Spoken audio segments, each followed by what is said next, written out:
अद्विक का दर्द पार्ट 41। अद्विक के जाने के बाद विवान वेदिका को देखता है जो अपने घुटनों में सर छुपाए रो रही थी। वो अंदर आता है और बिना कुछ बोले वेदिका के कंधे पर हाथ रखता है। मैंने कहा ना जाओ। किसी के हाथों का स्पर्श अपने कंधे पर पाकर वेदिका उसे अद्विक समझकर गुस्से से चिल्लाकर कहती है, मगर जब सामने अद्विक की जगह विवान को देखती है तो चुप हो जाती है। पहले इतना कुछ हो गया था कि वेदिका का विवान पर ध्यान ही नहीं गया था, मगर अब जब इतने सालों बाद वो अपने सामने उसे देख रही थी तो उसे समझ नहीं आ रहा था कि वो क्या बोले। विवान वेदिका की परेशानी समझ रहा था। वो बिना कुछ बोले वेदिका के पास बैठता है और अपने पॉकेट से रुमाल निकालकर वेदिका की तरफ बढ़ाते हुए कहता है, कभी सोचा नहीं था कि ये रुमाल मैं तुझे दूंगा। तू तो वो बंदी थी जो कभी रोती ही नहीं थी। वक्त और हालात अच्छे अच्छे को रोना सिखा देते हैं। कहते हुए वेदिका विवान से रुमाल लेती है और अपने आंसू पोंछने लगती है। सही कहा तूने, वक्त और हालात, इन दो चीजों ने तेरी आंखों में पानी भर दिया और इन्हीं दो चीजों ने अद्विक के होठों की मुस्कुराहट छीन ली। विवान कहता है तो वेदिका असमंजस से उसे देखते हुए कहती है, क्या मतलब? सुना मैंने, तूने कहा ना कि तेरा दर्द अद्विक समझ नहीं सकता। उसे क्या पता जब किसी को दर्द होता है तो कैसा महसूस होता है। उसे क्या पता अकेलापन क्या होता है। और भी बहुत कुछ बोला तूने, पर शायद तू नहीं जानती।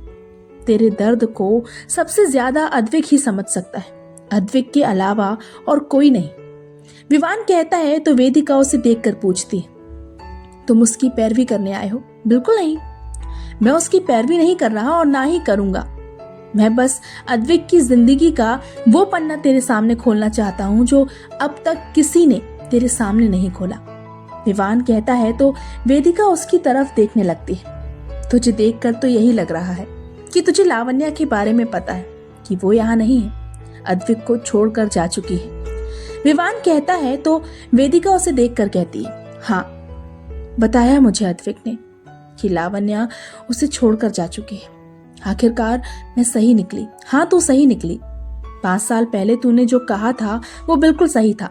आखिरकार अद्विक ने अपने प्यार से धोखा खा ही लिया। ओह सॉरी, अट्रैक्शन से। लेकिन क्या तूने ये सोचा कि आखिर लावण्या ने अद्विक को धोखा शादी करने के बाद क्यों दिया? शादी के मंडप पर उसने धोखा क्यों नहीं दिया? वो चाहती तो अपना बदला उस मंडप पर भी पूरा कर सकती थी। विवान कहता है तो वेदिका उसे देखकर कहती है, मुझे क्या पता। कमाल की बात है वेदिका, अभी थोड़ी देर पहले ही तूने अद्विक से कहा कि वो तेरे बारे में कुछ भी जानने की कोशिश नहीं करता, लेकिन क्या तूने भी उसके बारे में कुछ जानने की कोशिश की है? तूने एक बार भी नोटिस नहीं किया कि अद्विक पहले की तरह नहीं है, वो कितना बदल चुका है? एक बात बता, जब से तू यहाँ आई है तब से लेकर अब तक क्या तूने अद्विक को पहले की तरह खुलकर मुस्कुराते और बात करते हुए देखा है? उसकी आंखों में पहले की तरह तुझे शैतानी नजर आई है? विवान वेदिका को देखकर सवाल पूछता है, मगर वेदिका चुप खड़ी थी। विवान एक के बाद एक वेदिका पर सवाल दागे जा रहा था, लेकिन वेदिका के पास इसका कोई जवाब नहीं था। वो सोच में पड़ गई थी कि हाँ, ये बात उसने नोटिस क्यों नहीं की। अद्विक पहले की तरह बिल्कुल नहीं था। ना वो खुलकर हंसता था, ना ही मुस्कुराता था, और अगर मुस्कुराता भी तो वो मुस्कान पहले जैसी नहीं थी, बल्कि बनावटी थी। उसकी आंखों में अब वो शैतानी नहीं थी, बल्कि उसकी जगह तो अब एक सूनेपन ने, एक वीरानेपन ने ले ली थी। वहीं वेदिका को चुप देखकर विवान कहता है, तूने कहा कि तेरे इन हालातों का जिम्मेदार अद्विक है, लेकिन तू जानती है अद्विक के हालातों का जिम्मेदार भी तू है। तुम दोनों एक दूसरे के हालातों के जिम्मेदार हो। तुम कहना क्या चाहते हो? मैंने उसे आगाह किया था, इसलिए मेरी कोई गलती नहीं है। विवान की बात सुनकर वेदिका कहती है तो विवान मुस्कुराते हुए कहता है, हाँ, कह सकते हैं तेरी कोई गलती नहीं है, लेकिन कहीं ना कहीं तेरी ही गलती है। 5 साल पहले तूने मंडप पर आकर अद्विक को शादी के लिए मना कर दिया। उसे मना किया कि वो लावण्या से शादी ना करे, क्योंकि लावण्या मंडप पर ही उसे शादी के लिए मना कर देगी। पर ऐसा नहीं हुआ। क्यों? क्या तुम जानती हो 5 साल पहले अद्विक के साथ क्या हुआ? उसने वो फैसला क्यों लिया था? क्या मतलब? विवान की बात सुनकर वेदिका उसे देखकर पूछती है, वेदिका, अद्विक ने 5 साल पहले तेरा हाथ इसलिए नहीं छोड़ा था क्योंकि वो लावण्या को चुनना चाहता था, बल्कि इसीलिए छोड़ा था क्योंकि वो अपनी जिम्मेदारी को चुन रहा था। 5 साल पहले अद्विक और लावण्या शादी के पहले बहुत करीब आ चुके थे, इसलिए उस वक्त अद्विक ने जल्दबाजी में शादी का फैसला लिया ताकि वो अपनी गलती को सुधार सके और जिम्मेदारी से मुंह ना फेरे। विवान कहता है तो वेदिका हैरानी से उसकी तरफ देखने लगती है। उस दिन तेरा हाथ छोड़ने के बाद अद्विक की लावण्या से शादी हो गई। उसके बाद अद्विक अपनी पूरी फैमिली के साथ यहाँ मुंबई शिफ्ट हो गया। मैं भी उसके साथ यहाँ आ गया। उस वक्त अद्विक कोई काम नहीं करता था। देवेंद्र अंकल अपना बिजनेस संभाल रहे थे, तो उससे हाथ छूटने के बाद अद्विक बहुत शांत रहने लगा था। शादी के बाद कोई फंक्शन, कोई रीति रिवाज नहीं किए गए। अद्विक ने लावण्या पर ध्यान ही नहीं दिया, वो तो बस तेरी यादों में खोया रहता था। कई बार उसने तुझे फोन लगाने की कोशिश की, लेकिन बेल जाने के पहले ही वो कॉल कट कर देता था। उसकी हिम्मत नहीं थी तुझसे बात करने की। विवान कहता है तो वेदिका उसे देखने लगती है। उसने भी अद्विक के कॉल का कितना इंतजार किया था। तुझसे दूर जाकर वो खुद को भूल बैठा था। और लावण्या, उसे तो अद्विक की कोई फिक्र ही नहीं थी। वो तो बस अपने ऐशो आराम की जिंदगी जी रही थी। धीरे धीरे समय बीतता गया और अद्विक की हालत बद से बदतर हो गई। वो अकेले में रोने लगा। मैंने उसे अपनी आंखों से बार में बैठे रोते हुए देखा है। नशे की हालत में तेरा नाम पुकारते हुए देखा है। रात के 2-2 बजे तो मुझे बार अटेंडर का फोन आता था कि सर आइए, आपका दोस्त यहाँ पीकर नशे में धुत है। मैंने उसको टूटते हुए देखा है वेदिका, उसे अपने दर्द में घुटते हुए देखा है। विवान अद्विक की हालत याद करते हुए कहता है तो वेदिका अपनी नम आंखों से उसकी तरफ देखने लगती है। कहते हैं जब बुरा समय आता है तो अपने और पराये के बीच में पहचान होने लगती है। अद्विक के साथ भी वही हो रहा था। देवेंद्र अंकल की कंपनी अचानक से बैंकरप्ट हो गई। बात यहाँ तक आ गई कि जिस घर में वो लोग रहते थे वो भी नीलाम हो गया। अद्विक और उसकी पूरी फैमिली किराए के छोटे से मकान में आ गए। वहां शुरू हुआ लावण्या का अपने असली रंग में आना। अद्विक का रूखापन तो पहले ही था, ऊपर से पैसों की तंगी। ये सब लावण्या से सहन नहीं हुआ। आए दिन उसकी और अद्विक की लड़ाई होती। बात तो डाइवोर्स तक पहुंच चुकी थी। अद्विक वैसे ही टूटा हुआ था और लावण्या की हरकतों ने उसे और तोड़कर रख दिया था।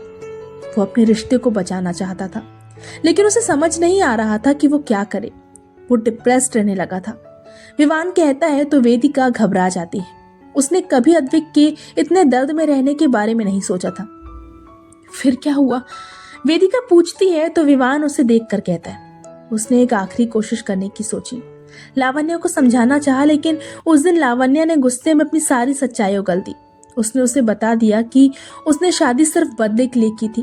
वो तो मंडप पर ही अद्विक को धोखा देने वाली थी, लेकिन तुम्हारी वजह से उसने अद्विक से शादी करी और उसकी जिंदगी तबाह कर दी। मेरी वजह से? विवान की बात सुनकर वेदिका हैरानी से कहती है तो विवान उसे देखकर कहता है, हाँ, तुम्हारी वजह से। लावण्या तो मंडप पर ही अद्विक को छोड़कर जाने वाली थी, लेकिन जब तुमने उसकी सारी सच्चाई उसके मुंह से सुन ली तब उसने अपना प्लान बदल दिया। तुम्हें अद्विक की नजरों में गिराने के लिए उसने अद्विक से शादी कर ली ताकि उसकी जिंदगी बर्बाद भी हो जाए और तुम अद्विक की जिंदगी से चली जाओ। फिर क्या हुआ? क्या अद्विक ने लावण्या को डाइवोर्स दे दिया? विवान की बात सुनकर वेदिका पूछती है तो विवान उसे देखकर कहता है, नहीं, वो तो डाइवोर्स देने वाला था, लेकिन तभी उसे पता चला कि लावण्या प्रेग्नेंट है। वो वजह जिसके लिए अद्विक ने लावण्या से शादी की थी। लावण्या की प्रेगनेंसी की बात सुनकर अद्विक खुश था। उसे लगा लावण्या भी खुश होगी, लेकिन नहीं, वो तो अपनी प्रेगनेंसी टर्मिनेट करना चाहती थी। अपने पेट में ही अपने बच्चे को मार डालना चाहती थी। अद्विक ने सब कुछ खो दिया था, तुम्हें पहले ही खो चुका था, अपना घर खो चुका था और अब लावण्या को भी खोने वाला था। ऐसे में उस बच्चे को कैसे कुछ होने देता? उस दिन मैंने अद्विक को इतने दिनों बाद खुद के लिए लड़ते देखा था। क्या किया अद्विक ने? लावण्या को कैसे मनाया? वेदिका पूछती है तो विवान उसे देखकर कहता है, अंगत रस्तोगी। वो अक्सर बार में अद्विक के साथ ड्रिंक करता था। पेशे से वकील था, लेकिन कोई काम ना मिलने की वजह से वो भी अपना गम मिटाने उस बार में चला आता था। वो अद्विक को काफी अच्छे से जानता था, उसकी सारी प्रॉब्लम भी वो जानता था। अद्विक ने जब उससे मदद मांगी तो उसने अपना दिमाग लगाया और अद्विक को लावण्या के आगे ये शर्त रखने को कहा कि वो बच्चे को जन्म देगी, उसके बाद ही उसे डाइवोर्स मिलेगा। अगर वो ऐसा नहीं करती तो धोखाधड़ी के केस में उसे अरेस्ट करवा दिया जाएगा। विवान की बात सुनकर वेदिका उसकी तरफ देखने लगती है तो विवान आगे कहता है, अरेस्ट होने के डर से लावण्या ने अद्विक की शर्त मान ली और अपनी प्रेगनेंसी कंटिन्यू रखने का डिसीजन लिया। अद्विक ने लावण्या की देखभाल के लिए शांति अम्मा को रखा और खुद को एक नए सिरे से खड़े करने की सोची। उसने शुरुआत दूसरों की कंपनी में काम करके की, कुछ पैसे इकट्ठा किए और उसके बाद अपना एक नया स्टार्टअप शुरू किया। शुरू में तो कोई विश्वास ही नहीं करता था, इसलिए कोई काम भी नहीं मिलता था, लेकिन अद्विक ने हार नहीं मानी। अपने बच्चे की खातिर उसने जी जान लगा दी। इस बीच लावण्या की डिलीवरी का भी समय आ गया था। अद्विक खुश था कि उसका बच्चा आने वाला है। उसे उम्मीद थी कि 9 महीने बच्चे को अपने पेट में रखकर लावण्या को उससे लगाव हो गया होगा और अपने बच्चे की खातिर वो उसे छोड़कर नहीं जाएगी। मगर उस कमीनी औरत ने अपने बच्चे तक का चेहरा नहीं देखा, ना उसे दूध पिलाया। अपने बच्चे को जन्म देकर अद्विक से डाइवोर्स लिया और वो वहां से चली गई। विवान कहता है तो वेदिका हैरान हो जाती है। क्या कोई औरत इतनी निष्ठुर हो सकती है कि उसे अपने पैदा हुए बच्चे की भी फिक्र ना हो? वेदिका को हैरानी से अपनी ओर देखते देखकर विवान आगे कहता है, लावण्या जाते जाते अद्विक के घाव पर यह नमक लगाती गई कि कभी इस बच्चे की अच्छी जिंदगी नहीं दे पाएगा। लावण्या के कहे ये शब्द अद्विक के कान में शायद आज भी गूंजते हैं, इसलिए तो अद्विक अपने काम को इतनी प्रायोरिटी देता है। उसने अद्विका के लिए बहुत कुछ किया है वेदिका। इन 4 सालों में शायद ही मैंने उसे कभी खुद के लिए जीते देखा है। उसने ये मुकाम हासिल तो कर लिया, लेकिन अपनी खुशी, अपनी मुस्कुराहट को कहीं छोड़ आया है। विवान की बात सुनकर वेदिका के आंसू उसकी गालों पर लुढ़क आते हैं। उसे एक बार फिर रोते देखकर विवान कहता है, वेदिका तुम्हें विश्वास नहीं होगा, लेकिन आज मैंने पहली बार अद्विक को ऐसे खुलकर मुस्कुराते हुए देखा था। मैंने उसकी आंखों में चमक देखकर उससे पूछा भी था कि आखिर बात क्या है। तब उसने बताया कि उसकी जिंदगी में उसकी वेदू वापस आ चुकी है, तुम वापस आ चुकी हो। वेदिका, तुमने कहा ना कि अद्विक ने ये पता करने की कोशिश नहीं की कि 5 साल पहले तुम्हारे साथ क्या हुआ, लेकिन ये सच नहीं है। तुम्हारे बारे में सब कुछ पता लगाया है उसने।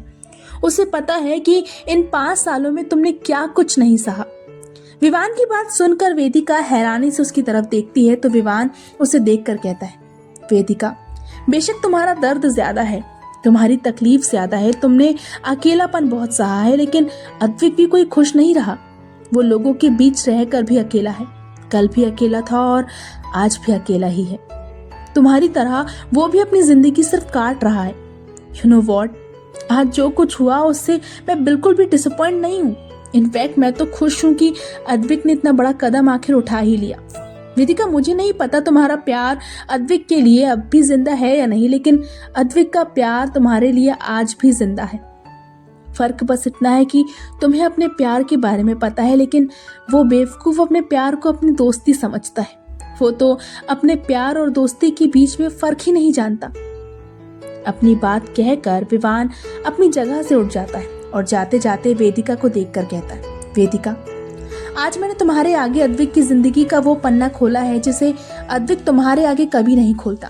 वो कभी नहीं चाहेगा कि उसके दर्द का तुम्हें इल्म तक हो। अब फैसला तुम्हारा है, तुम जैसा चाहे करो। और रही बात आज की, तो अद्विक ने इतना बड़ा कदम सिर्फ तुम्हारी खुशी के लिए उठाया है। अगर उसे अपनी ही खुशी चाहिए होती तो वो बहुत पहले अपनी जिंदगी में आगे बढ़ चुका होता। इस तरह अकेले अद्विका को संभाल नहीं रहा होता। बाकी तुम्हारी मर्जी। गुड नाइट कहकर विवान वेदिका के रूम से चला जाता है। क्या होगा आगे? अद्विक के दर्द को जानने के बाद वेदिका क्या फैसला लेगी, जानने के लिए पढ़ते रहिए आरज़ू तेरे प्यार की जारी है। तो चलिए, आज की ये कहानी यहीं समाप्त होती है। जल्दी मिलेंगे इसके अगले पार्ट के साथ। तब तक के लिए प्लीज़ मुझे सब्सक्राइब कीजिए, वीडियो को लाइक कीजिए, शेयर कीजिए, कमेंट कीजिए। Bye bye.